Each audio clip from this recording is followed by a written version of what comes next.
চট্টগ্রাম বন্দর কলেজের দ্বিতীয় বর্ষের প্রিয় শিক্ষার্থীরা, আমরা তোমাদের সামনে আরেকটি ক্লাস নিয়ে হাজির হলাম। এরই মধ্যে আগামী 30 মার্চ প্রতিষ্ঠান খোলার কথা আগেই শিক্ষামন্ত্রী ঘোষণা দিয়েছেন, কিন্তু করোনা যে হারে বৃদ্ধি পাচ্ছে তাতে আমরা সবাই সন্দিহান আসলে 30শে মার্চ প্রতিষ্ঠান খুলতে পারছেন কিনা। প্রতিষ্ঠান খুলুক আর না খুলুক, আমরা করোনা যেহেতু বৃদ্ধি পাচ্ছে, আমরা তাই চেষ্টা করব সম্পূর্ণভাবে স্বাস্থ্যবিধি মেনে আমাদের জীবন অতিবাহিত করার জন্য। প্রিয় শিক্ষার্থী, তোমাদের কাছে আমাদের আকুল আবেদন যে স্বাস্থ্যবিধি মেনে চলো, নিয়মিত মাস্ক পরে বাইরে যাও এবং সামাজিক দূরত্ব বজায় রাখো। আমরা যত্রতত্রভাবে এখন যেখানে সেখানে প্রচুর পরিমাণ আগের মতো গ্যাদারিং দেখতে পাচ্ছি, যখন করোনা ছিল না। এখন মাঝে মাঝে মনে হয় যে এই করোনা নামক একটা শব্দ শুধু পত্রিকা বা টেলিভিশনের শিরোনাম ছাড়া আর কিছু না। আর যখন আমরা দেখি যে শিক্ষা প্রতিষ্ঠান বন্ধ, তখনই আমরা মনে করি আমরা একটা ক্রান্তিকাল, একটা মহামারীর মধ্যে যাচ্ছি। আমরা রিভিউ ক্লাস নিচ্ছি তোমাদের জন্য। আমরা 3 নাম্বার চ্যাপ্টারের 3য় অধ্যায়ের পরিমাণগত রসায়নের সবচেয়ে গুরুত্বপূর্ণ অংশে আছি, সেটা হচ্ছে জারণ বিজারণ। আর এই জারণ বিজারণে যে বিক্রিয়াটি সবচেয়ে গুরুত্বপূর্ণ, অর্থাৎ অম্লীয় পটাশিয়াম পারম্যাঙ্গানেট দ্রবণ দ্বারা ফেরাস সালফেট লবণের জারণ বিজারণ বিক্রিয়া অর্ধ বিক্রিয়ার সাহায্যে সমতা বিধান করো, আমরা সেটা গত ক্লাসে দেখেছি। আমরা একই রকম আরও কয়েকটা বিক্রিয়া আমাদেরকে দেখতে হবে।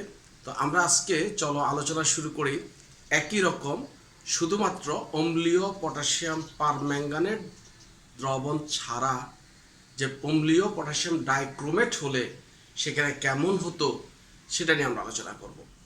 তো প্রিয় শিক্ষার্থী, দেখো আমরা গত ক্লাসে আমরা ferrous sulphate plus KMnO4 plus H2SO4 এই বিক্রিয়াটা নিয়ে আলোচনা করেছিলাম। আজকে আমরা এই ফেরাস সালফেট ঠিক থাকলো প্লাস K2Cr2O7, তার মানে একটু যদি খেয়াল করো যে এই সালফিউরিক অ্যাসিড অম্লীয় করার জন্য ব্যবহার করেছি, আর KMnO4 এটা হচ্ছে মূল জারক পদার্থ। তার মানে KMnO4 এর পরিবর্তে আমরা K2Cr2O7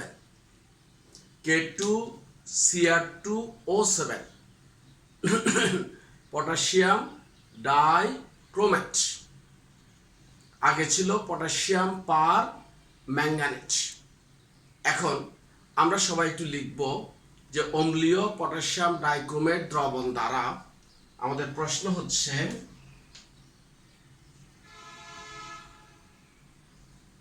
অম্লীয় K2Cr2O7 দ্রবণ দ্বারা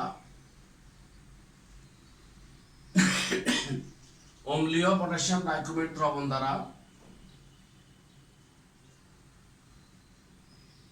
ফেরাস লবণের বিক্রিয়া। এই ফেরাস লবণের জায়গায় আমরা ফেরাস সালফেট ইউজ করেছি, এই জায়গায় ferrous chloride, ferrous bromide, ferrous iodide, ferrous nitride, ferrous phosphate, যে কোনো ফেরাস, তার মানে Fe2+। এই ফেরাস লবণের বিক্রিয়া দেখো জারণ বিজারণ অর্ধ বিক্রিয়ার সাহায্যে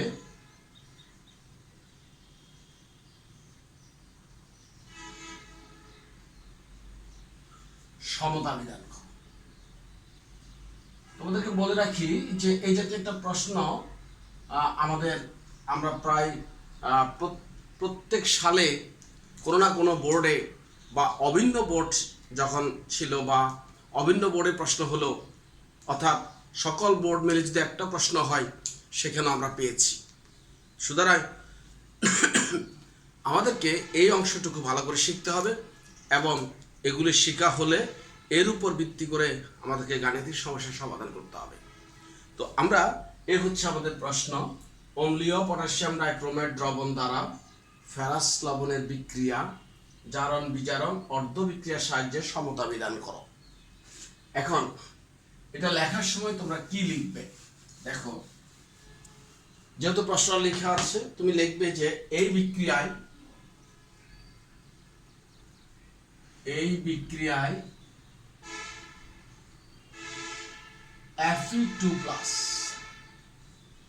Fe2+ থেকে আসলো ফেরাস লবণ থেকে। কোথা থেকে আসলো? ফেরাস লবণ থেকে। Cr2O7 এটা কোথা থেকে আসলো? পটাশিয়াম ডাইক্রোমেট থেকে। এটা হলো ডাইক্রোমেট আয়ন।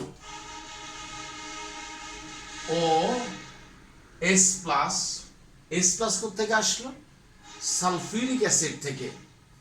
এই বিক্রিয়ায় Fe2+ Cr2O7 OS+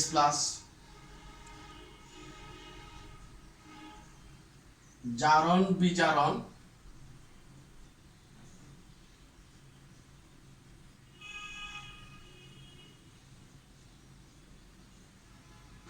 অর্ধ বিক্রিয়ায় অংশগ্রহণ করে।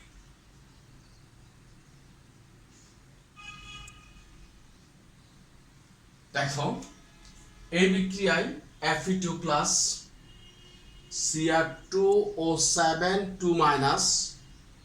OS+ জারণ বিজারণ অর্ধ বিক্রিয়ায় অংশগ্রহণ করে। আমরা বিক্রিয়া দেখব, বিক্রিয়া নিম্নরূপ।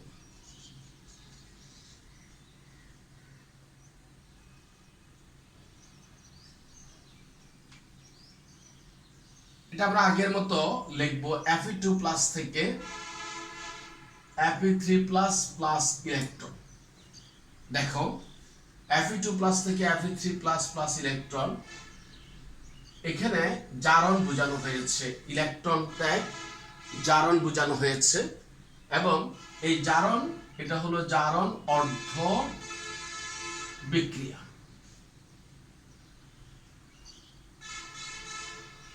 জারণ অর্ধ বিক্রিয়া।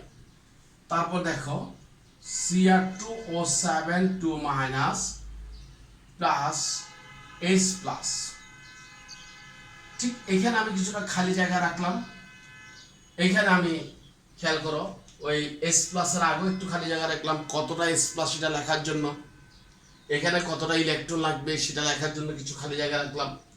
তোমরাও যখন প্র্যাকটিস করবে তোমরা এভাবে প্র্যাকটিস করবে। খেয়াল করো লেখার সিস্টেমটা, আমি Fe2+ কোথায় লিখলাম বাট Cr2O7 কিভাবে লিখলাম, কারণ এখানে যে বিষয়টা মাথায় রাখতে হবে, এই যে এটা যদি আমরা সমান রাখি তাহলে লেখাটা সুন্দর হবে, দেখতে ভালো লাগবে। এখন তুমি মনে রাখতে হবে যে অম্লীয় পটাশিয়াম ডাইক্রোমেট Cr3+ আয়ন হিসেবে পরিণত হবে এবং Cr3+ এর যৌগ হিসেবে উৎপন্ন হবে।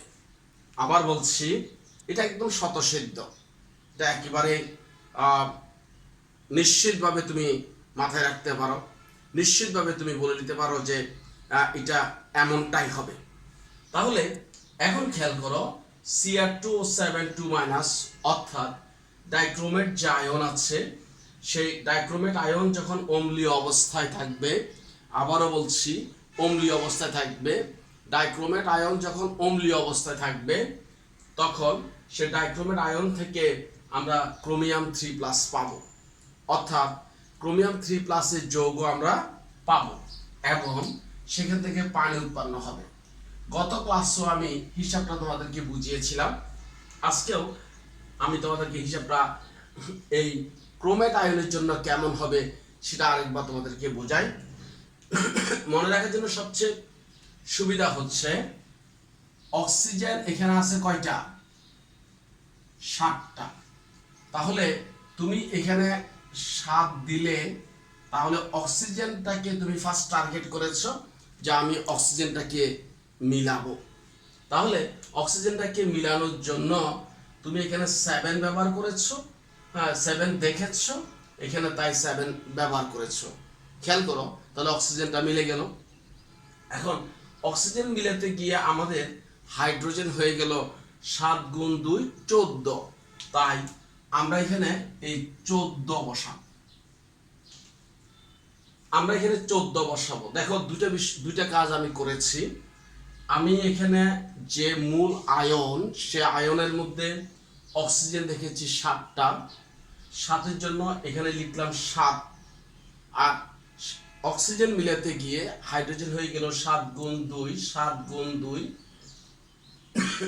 14। তাহলে এই 14 এখানে আমরা 14 লিখলাম।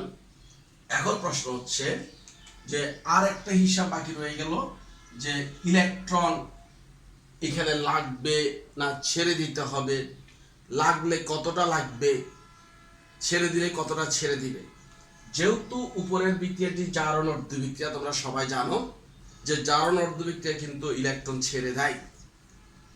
তাহলে নিচের বিক্রিয়াটা বিজারণ অর্ধ বিক্রিয়া। বিজারণ অর্ধ বিক্রিয়া ইলেকট্রন গ্রহণ করে, এবং সেই ইলেকট্রন গ্রহণ করে জারণ অর্ধ বিক্রিয়া যে ইলেকট্রন ছেড়ে দেয় সেই ইলেকট্রন। এখন শুধু ক্যালকুলেশন, কতটা ইলেকট্রন ছেড়ে দিবে আর কতটা ইলেকট্রন গ্রহণ করবে। এখন তুমি এটা হিসাব করার জন্য তোমার মাথায় রাখতে হবে যে 14টা S প্লাস যখন পানি হবে, প্রত্যেকটা S প্লাসের জন্য একটা একটা করে ইলেকট্রন দরকার, একটা একটা করে ইলেকট্রন দরকার। সুতরাং আমার সর্বসাকুল্যে 14টা ইলেকট্রন দরকার।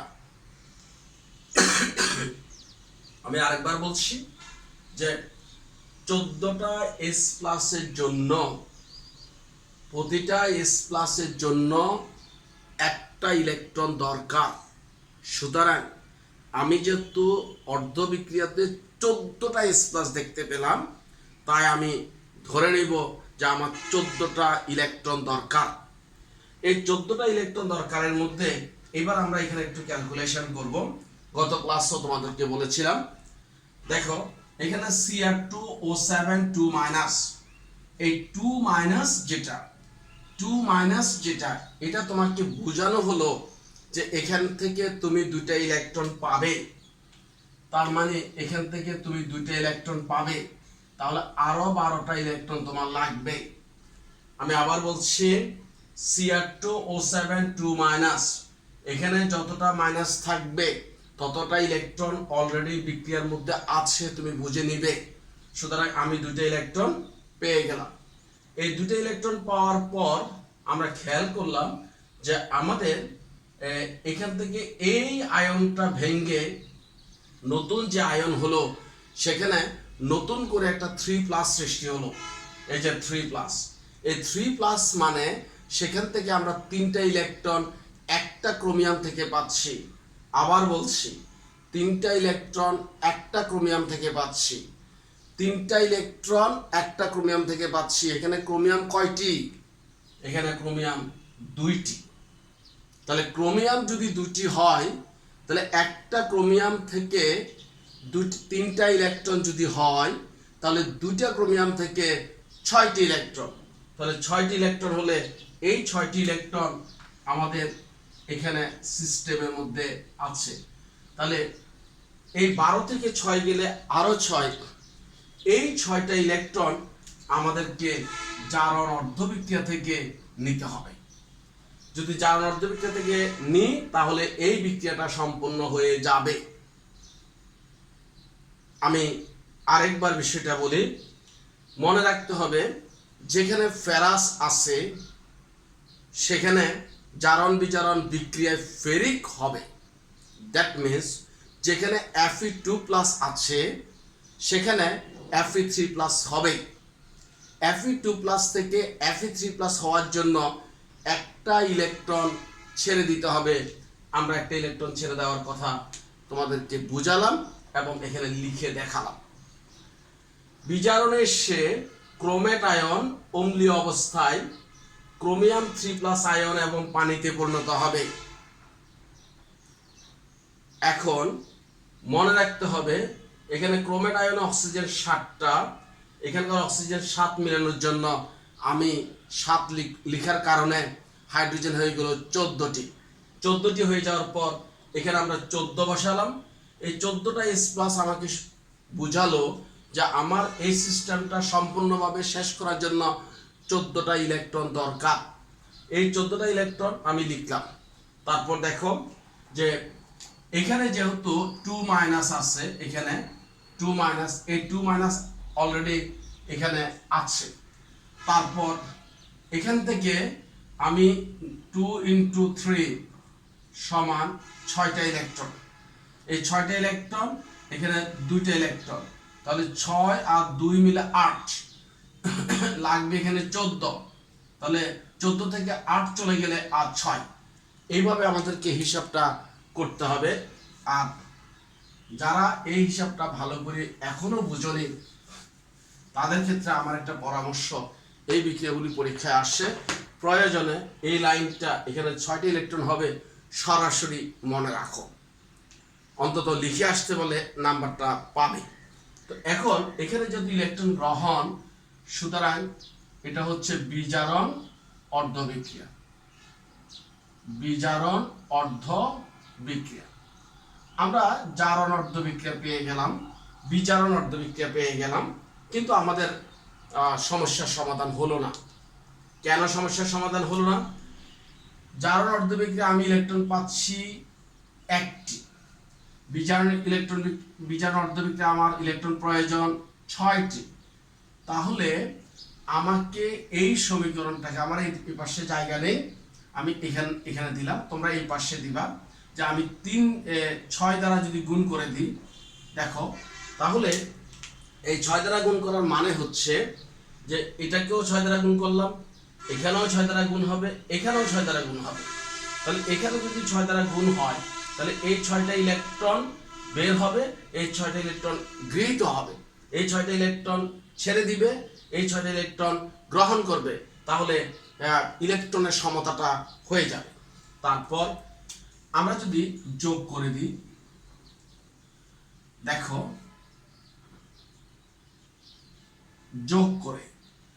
আমরা যদি যোগ করে দিই, তাহলে দেখো 6Fe2+ এই পাশের উপরে, তারপর Cr2O7 2- এখানে নিচে, প্লাস 14টা S+। ইলেকট্রন জারণ অর্ধ বিক্রিয়া থেকে আমরা পেলাম, বিজারণ অর্ধ বিক্রিয়ায় আবার খরচ করলাম, সুতরাং ইলেকট্রন লেখার সুযোগ আমার নেই। 6Fe3+ plus 2Cr3+ plus 7H2O, 1 2 3 1 2 3 1 2 3 1 2 3। তাহলে এটা হচ্ছে জারণ বিজারণ অর্ধ বিক্রিয়া। এটা আমরা অলরেডি অনেকবার বলা হয়ে গেছে। কেন? প্রথমটা হচ্ছে জারণ অর্ধ বিক্রিয়া, তারপর হচ্ছে বিজারণ অর্ধ বিক্রিয়া, তারপর হচ্ছে জারণ বিজারণ অর্ধ বিক্রিয়া। এখন এখানে শুধু ইলেকট্রন ত্যাগ পেয়েছিলাম, এখানে ইলেকট্রন গ্রহণ বুঝেছিলাম, আর এখানে ইলেকট্রন গ্রহণ আদান প্রদান শেষ হয়ে গেল, কিন্তু মূল আয়নগুলি শুধু আছে, এখনো দর্শক আয়ন আসে নাই, সে কারণে এটা জারণ বিজারণ অর্ধ বিক্রিয়া। তো সমতা বিধান করো। সমতা বিধান,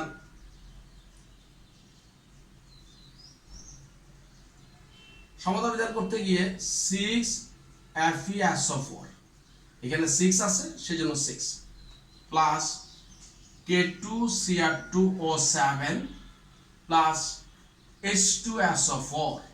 এই H2SO4 লিখতে এখানে আমার 14 মিলাতে হবে। তাহলে 14 মিলানোর জন্য এখানে অলরেডি আমরা 2 লিখে ফেলছি, তাহলে এখানে আমাকে 7 দিতে হবে।